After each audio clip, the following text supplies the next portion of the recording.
Maghapon nga palang umulan tapos sobrang lakas kaya naman kaninang nagmarket kami sobrang basang-basa kami ng ate ko.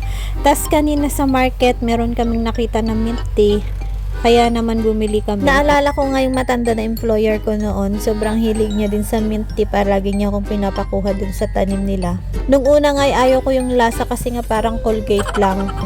Tas nung nasanay na ako, palagi ko itong iniinom doon noon. Pinapakuluan ko pa nga yan, tapos iniinom ko pag nanonood ako ng K-drama pagka sa gabi.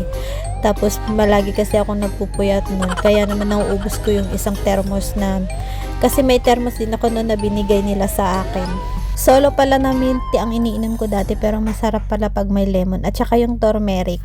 At saka ko lang pala nalaman yung benefits nito doon nung nagtrabaho ako. Sobrang dami pala ng benefits na naibibigay niya sa katawan natin.